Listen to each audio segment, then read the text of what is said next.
No worries. The pre-dismissal letters, what exactly do they mean?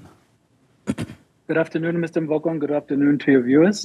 So basically, 389 EMPD officers were served with pre-dismissal notices.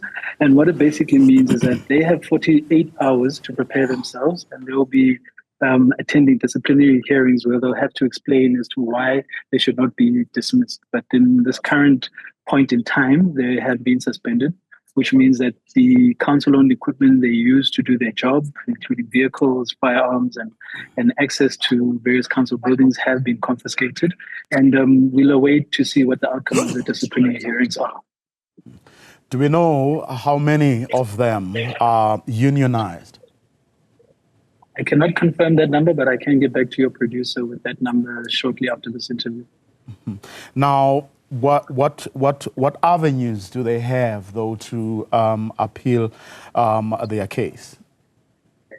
As per your question, some members might be unionized. They can consult with their union reps.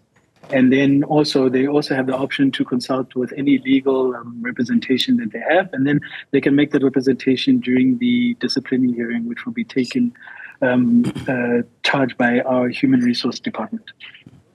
Now, the strike, may have been illegal as far as you are concerned as the city, but do they have valid grievances when it comes to working conditions and salaries? I'll correct that statement, Mr. Mboko. It's not the city who says it's a grave misconduct. It's actually legislation. The EMPD, and according to the South African Policing Act, they are essential services, which means that unfortunately they cannot go on strike. Number two, we mentioned in our previous interview that we do have platforms and that are available, such as our LLF, our local labor forum, where they can raise these grievances and issues. I think even post the strike, there was a meeting with some of them with the political leadership of the city. They had discussions, and it was very well communicated to say, you guys could have come to such a platform. We could have used LLF for you to ventilate these issues. But to block a major highway such as the R21, the N17, the N3, the R21 is a road to a national key point. So you can understand that there was a serious security issue there. Also, just the conduct of the officers. People look at EMPD as people who are there to protect and serve. And when they see them in a strike and blocking traffic, it sends a very wrong message. So we always committed that we're going to take decisive action as a city.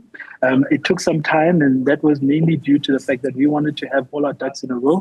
There was a lot of surveillance footage that we had to sift through to see exactly who was participating in the march, so we can confirm the identities of these individuals. And now we're going to take it into the disciplinary process in accordance to our HR policies and Labor Relations Act. Well, the reason I was asking that question is because, it could well be that they have valid grievances or demands, but let's say the city believes that it just doesn't have the budget to give them what they may deserve. No one's disputing the validity of the demands, Mr. Mboko. Should you have a dispute at the newsroom, I don't think you standing in front of the camera and stopping the operations of the institution is the correct way. There are means and channels that you can raise your disputes and have a discussion. Because at the end of the day, we have to have a mutual arrangement with our employees as a city, and that includes respectful and proper engagements where we can see eye to eye and find a common ground. But we do not believe that the actions that they took were fit and proper. They were out of legislation. And as such, unfortunately, there has to be consequences. Phakamile Mbengashe, thanks very much for your time. He's, of course, the spokesperson for the city of Ekurhuleni. About 389 Ekurhuleni Metro Police officers now at risk of losing their jobs following them embarking on a strike last month. Those are the live visuals of them, letters in hand, those pre-dismissal letters that they have now been given.